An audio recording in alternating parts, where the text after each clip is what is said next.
Hi and welcome to the course Launch Your Podcast, a beginner's guide to podcasting. I am Samuel Adiri, the chief troublemaker at Podlove and your guide for this course. In our last lecture, we started the model on the 7 things you need to do before you hit record. In our last lecture, what we focused majorly on talking about was your podcast topic, how to select the best topic for your podcast. And we also covered the different types of I beg your pardon. But in this lecture today, which is lecture 2 of module 3, we will take a look at your avatar or ideal listener. We would also discuss how to select the best show format. And lastly, we'll cover the best how to choose a title or name for your podcast. Avatar or ideal listener. So what exactly is your avatar or ideal listener? Your ideal listener refers to that one person you would love to have as your listener. That specific person that is your dream listener. That person who is the totality of the person you want to talk to, of the person you're trying to reach out to. You must also be able to answer questions like, what does it look like? You need to know. What kind of things does he or she do? What does she have? What do they believe in? What are their pains according to what Lee Dumas or the Entrepreneur on Fire podcast will talk about? What are their struggles? What exactly are they going through? If you're a startup podcaster or you're a business podcaster, this is very important for you. You need to take your time to paint out who your ideal avatar is. Now, don't be afraid to make mistakes, but while you put effort into this, it is going to help you a lot in your journey. As an hobby podcaster, maybe all you just want to talk about is as a hobby podcaster, you're not really interested in growing that.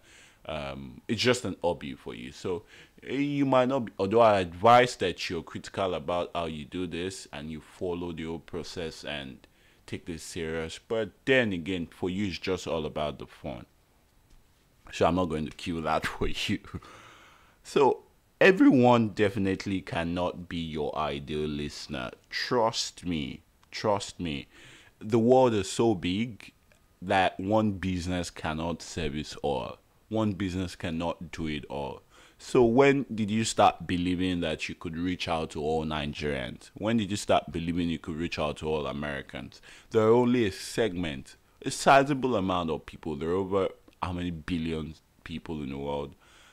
There's a sizable amount of people in the world that you can reach out to who understand and believe your beliefs, your philosophy, who also understand your personality and has experienced what you have experienced. That's the kind of people you want to reach out to as your ideal listener or avatar. Now, what this does is when you're able to say, yes, this is the kind of person I want to listen to my podcast, you'll be able to make every listener feel special and connected. You know why? Because they're all the same. So whether you're talking to a Tunde or to a Chukwemeka, or you're talking to a Aziz, whether you're talking to Khalid, whether you're talking to any of these guys, they're basically the same because they have the same profile. So it makes every single listener, irrespective of what they are, where they're coming from, their class or anything, it makes them feel special and connected. And it also allows you to grow this audience strategically. So you're not focused. If your podcast is about about car tires, you're not talking to just any car owner. You're probably talking to people who sell tires. So your audience will not grow, and you won't include people selling footballs, people selling clothes. Your audience will grow strategically in that industry. It also allows you to plan and create an impactful show because you already know who you're reaching out to. You can customize every bit of your show, starting from your intro, to resonate well with whoever is listening because you already know who they are. And when the time comes, when sponsors start reaching out to you, wanting to support your show because of what it can do for their business or brand, you'd be able to negotiate a fairer and lucrative deal. You might probably be the only one within that region who is able to reach out that segment. Advertisers or sponsors these days don't just like the fact that their message is sent out and there's little conversion because not everybody is interested in what. But because you have that number of people, you have that market, you can easily reach them. You found a way to connect all of them together. They will be able to pay the price for your show. Now, what are the questions you need to answer when you're trying to select your ideal listener? Things like age bracket, like sex, like their occupation, what do they do? Marital status, are they single? Are they married? Are they divorced? What is their marital status? Sophistication, do they belong to the low, to the masses? Do they belong to the middle class? Do they belong to, whatever class you're putting them into? Where exactly are they? Or are they just from any of it? It's possible that, yes, they cut across all classes or all economic classes. Fine, that's not a problem. But you need to understand that fact. Their location, where are they? Are they all in Nigeria? Are they located in different parts of the state? Are they located all over the world? Are you trying to bring and bridge the gap between the location, bridge the location gap that you have between them? You need to be able to answer this question. Transportation, how do they move around? Now, this is critical for podcast listeners, and I'll tell you why this is important. Now, the best time or the time most people listen to podcasting is when they're in transit. Whether they're going to work, whether they're coming back from work, whether they're jogging, whether they're going out to do something. It's most times, it's either when they're in transit or they're doing chores. They're doing their chores, I beg your pardon. How's that pronounced? Anyway, you get the idea. Now, if you are dealing with a group of people who spend 30 minutes going to work, maybe your podcast length or duration should be about 30 minutes. It can be that specific. Because if you do a 5-minute show for those kind of people, you might leave them hanging for the rest of the 25 minutes. So you need to understand these things. It's not as deep as it sounds, but you need to have an idea of all these things. Their hobbies too, what do they do? Their interest, what are they interested in? So say on Switch Podcast, I know most entrepreneurs are football lovers. I could talk about how let me not mention clothes before they start asking for my head. But I could talk about how Club A beats Club B. And because they are football fans, they can connect, they can relate. Some would agree, some would be excited, some would say no.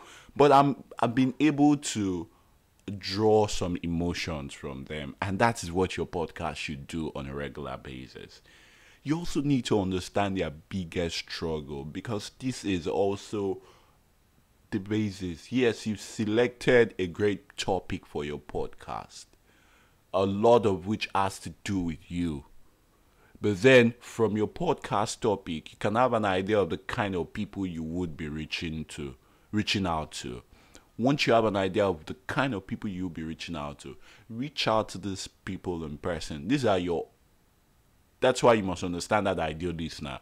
Now, reach out to that ideal listener and understand what is their struggle. This I learned from Lee Dumas, I call him the father of podcast consistency. He releases a podcast every single day since it started in 2012. And that is some crazy consistency-ish. Like, that is crazy. Now, he emphasizes the fact that you need to understand their struggles, because this is what will form your content. If you understand my struggle and you talk about it, maybe the issue I've been having is how to rest well after being stuck in traffic for hours. And I get a podcast that talks about maybe 5 ways to live a stress-free life in Lagos. There's nothing I'm going to do because that's my struggle. You understand? You get? I would be willing to listen to such a podcast. And that is what your podcast should do on a regular basis. The aspirations and goals. Now, it is okay because this will cut across time. I won't talk about anything specific. Now, your goals, it could be, well, maybe to be promoted at work. There are people, maybe that's also that's also the aspiration of your ideal listener. When you talk about it, they don't feel alone.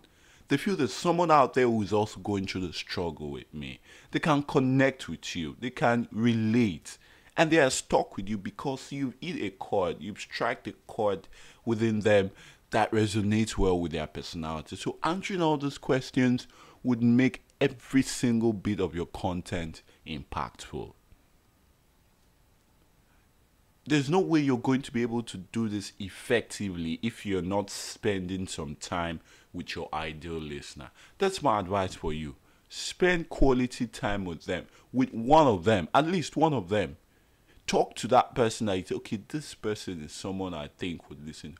Talk to them, relate with them, be friends with them. Let them give you an idea of what their lives look like. So that every part, this is something that I really didn't do well, but I wish I'd done well because I wouldn't have gone through 2-3 months getting who exactly I had an idea, but I didn't ask all those questions. I was so much in a hurry. But I don't want you to make the same mistake I made. And that's why I'm giving you all this.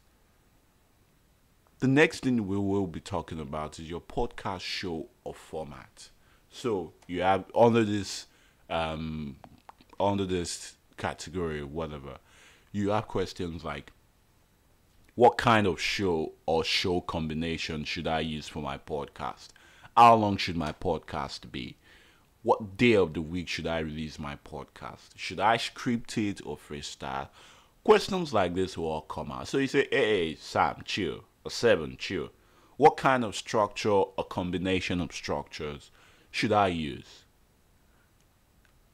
In our previous model, I think 2, yeah, in model 2, we talked about the different types of different types of podcast formats.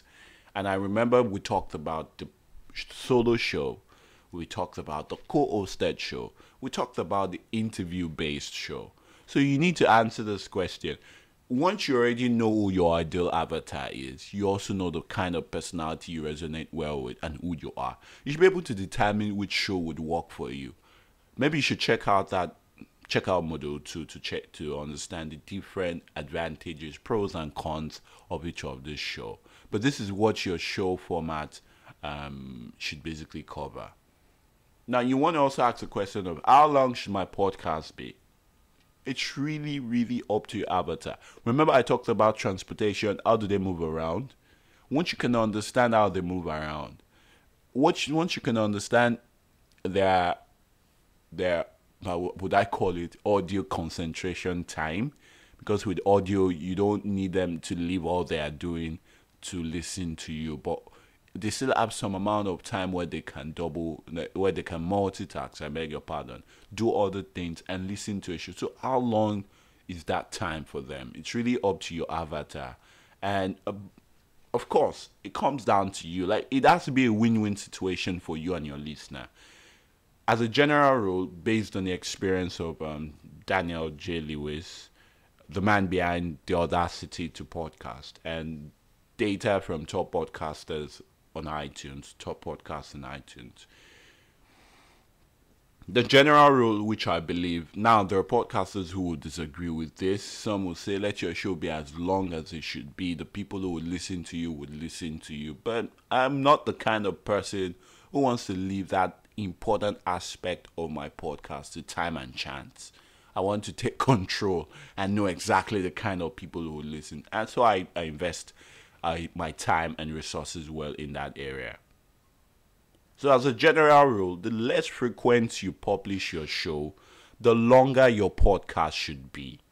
The less frequent you release a show, the longer your podcast should be. And this table explains that clearly. If you're running a daily podcast, or you're doing it twice a week, or twice daily, I beg your pardon, you want to run a shorter podcast, because the people that are going to be listening to you every day, they're not going to spend 1 hour of their lives every day listening to you.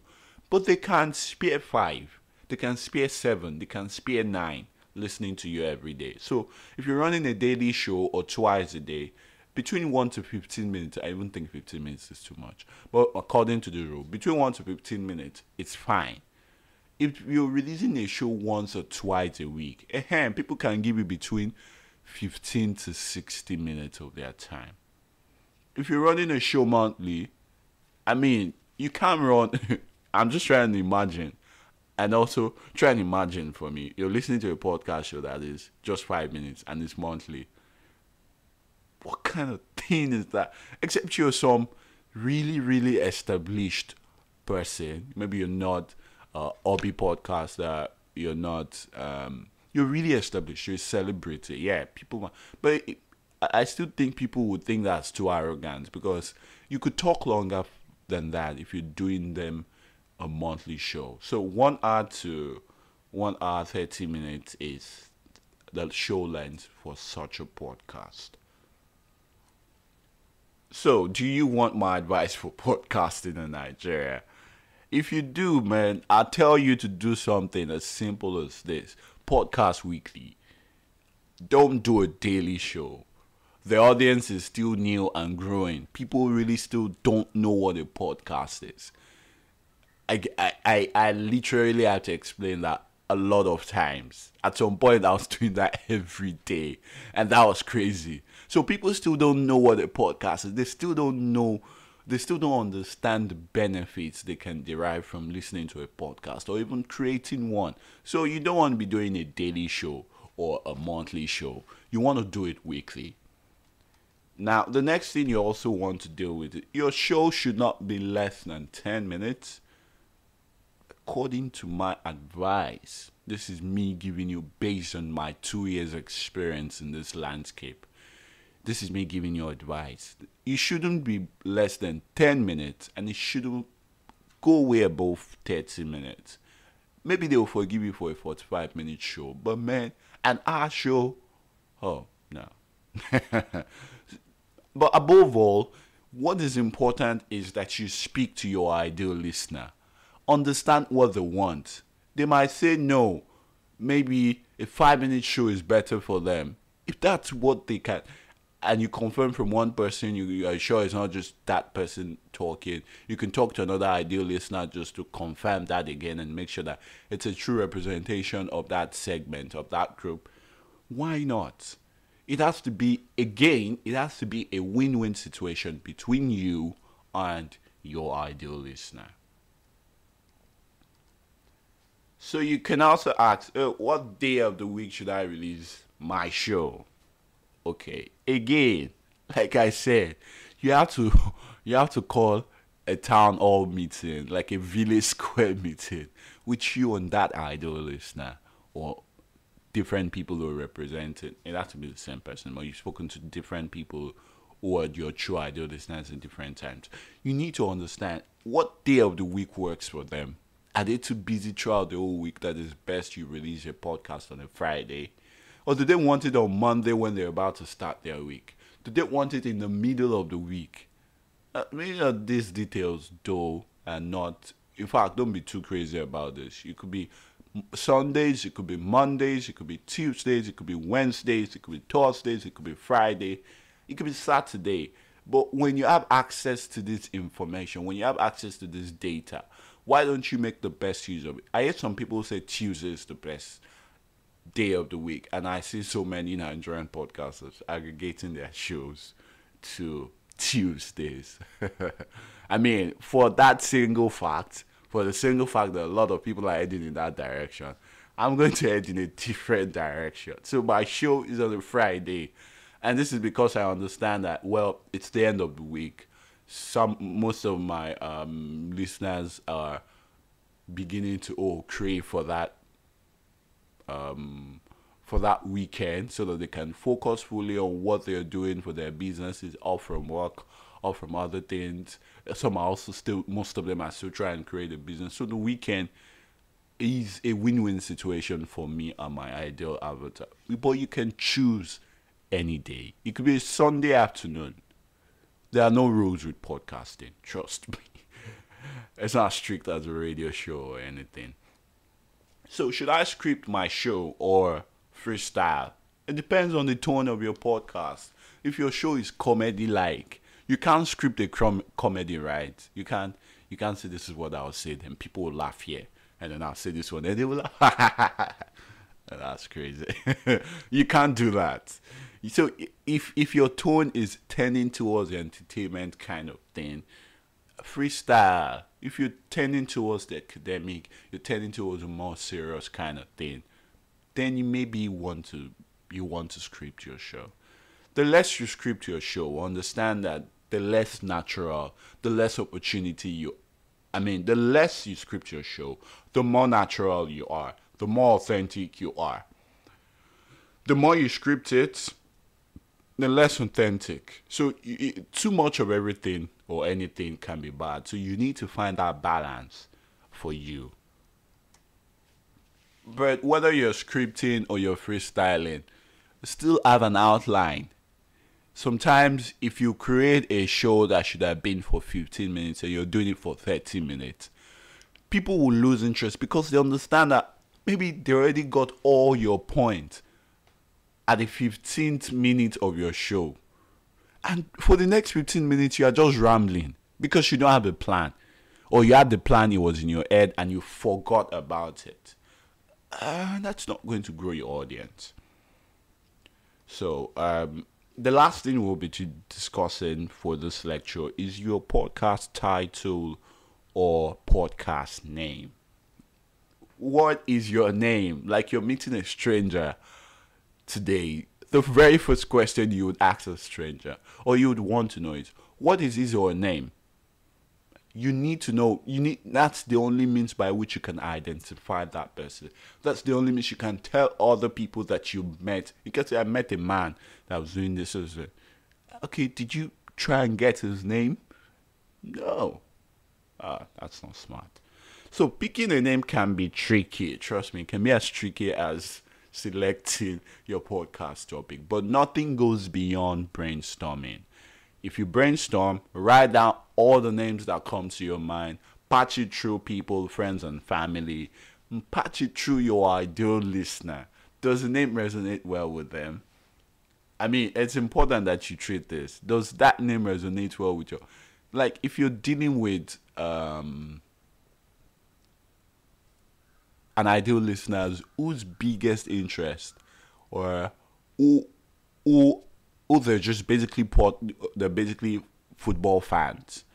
They're whether Arsenal, Madrid. I feel like I have to mention all the names. Now I started mentioning names. Barcelona, Juventus, Manchester United. Yeah, my football club. What club have I not mentioned? I've not mentioned Chelsea. I think I mentioned Chelsea. Arsenal, Tottenham, Liverpool. Whatever your club is, just as you might mention it. Now, when you're podcasting about football, your title should go in that line. They must be able to recognize that this is a podcast about soccer. And it should resonate well. So I just said, if you're a business-oriented podcaster, you don't have business with this. Because your show will naturally take the name of your business. So your business is OMG Limited. It should be the OMG podcast. Something related to that. So there are certain qualities of a great podcasting. You have one, it should fit your personality and that of your show. It must be authentic.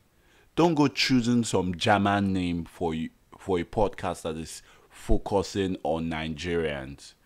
Take Wazobia FM for that matter. They chose the name Wazobia because the name would resonate well with people who spoke Pidgin English. So it must be authentic. They can't go saying the Pidgin English radio station. Shit. Sorry for that word. But they can't do that. It should be memorable and easy to read. Don't go forming consonant clusters and expecting people. Maybe switch when you see that word is memorable. Maybe not easy to read because people say swag or something. And I tell them no, it's still pronounced switch. It's just that the T is replaced with a Y. But, maybe that's not such a good quality of my podcast name. But it must be easy to spell. Once they understand that I replaced a T with a Y, it's easy to spell for them. It must be intuitive.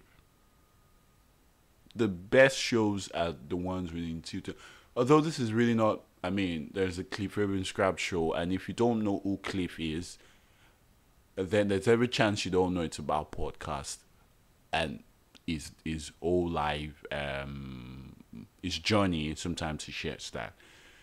You might not know, but if you know him from CSAs, referrals, and all of all that, it will stick well. My point is, it should be intuitive. Entrepreneur on Fire is an intuitive podcast. You know, these are podcasters, these are entrepreneurs who are on fire. And Lee Dumas does that well. He does that branding well. It must be available. I mean, don't go choosing a name that you can't even use the domain, the website domain name. You check Twitter, the handle is taken. You check Facebook, there. Oh my God. Are you going to build a consistent brand across all platforms? For Podlobe, we chose a name. The only place we had issues was Instagram, where someone with one follower just for some reason decided to use that handle. But across all other platforms, we had a domain, we had it on Facebook, we had it on so many other platforms, and that name was available. So how do I know if my podcast name is available? When you're talking about availability, the corresponding domain, when you check who.is, who.is,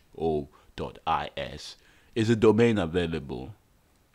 Social media accounts, when you check Facebook, Twitter, IG, Snapchat, whatever other social media out there your listeners use, is it available? And is the name copyrighted? You can't go using the Nestle podcast because the name Nestle is copyrighted. So you want to make sure that the name you're choosing has not been copyrighted. And there's one platform that allows you search for all these things in one place, and that is www.noem.com. That, I mean, is right in front of the screen. So noem.com, I think it was from know them, and the American way of saying, I don't know how to say it, sure. But you see the spelling right on the screen. Type that into your browser, and then you have this popping out. So you could type your name where they say enter your name here, and you check it, so you can see so many accounts. It says search over 500 popular social networks, over 150 domain names, and the entire USPTO trademark database to instantly secure your brand. So when you enter your name here, and it shows you availability in so many, choose the name. So before you fall in love with that name, before you start daydreaming about it, about how your brand is going to be a great success from that name, you want to check if it's available. Now, there are also keywords that should come. These are like JARAs for your podcast. You might want to add some keywords to rank on iTunes. They're usually 2 to 5 words. The sweet spot is 3 that best describe your podcast show. So, for instance, in Switch Podcast, it is Switch Podcast, Entrepreneurship Brief, Business Interview, Startup Guide, Word Game. Now, even though they don't know what Switch Podcast is all about, from these keywords, they already know it's about entrepreneurship. It's some sort of startup guide. I should even rewrite this and include Aspiring Entrepreneurs guide or something. But they know it's about entrepreneurship. To be honest with you, don't think Switch Podcast is doing a great job at this, because there's no way they're going to know this is for aspiring entrepreneurs. I'll work on that. Now, don't go crazy about all this, man. Let it be natural and let it be consistent with what your show would truly offer. Don't give them the keyword bait where they think you're going to talk about something and they end up listening to you. They're not just going to come back. I mean, you get one download from them and that's the end of it. Congratulations, like, yes, I'm giving you a trophy right now. Like, you are doing a great job, consistently following the course from Model 1 Model to Model 3 Lecture 1 down to Model 3 Lecture 2. Man, you're doing a great job. Congratulations to you. So what's the action point for today? What I want you to do is to decide who your ideal listener is before our next lecture. Reach out to him or her and know their struggles. Select your show formats that best work for you and your ideal listener. And the last thing I want you to do is choose a name for your podcast. Now, when we see, you could send me an email putting all these things together and let me just know what you think about this course, whether there are any objections to the content, whether there are any suggestions, whether it has helped you in any way. Let me know and be sure that I'll reply you once I get your email. In the last part of Module 3, Lecture 3, we will talk about your podcast summary, your show name, and your podcast artwork. I am Samuel Adeoye, the Chief Troublemaker at Polog, and your guide for this course. Bye for now.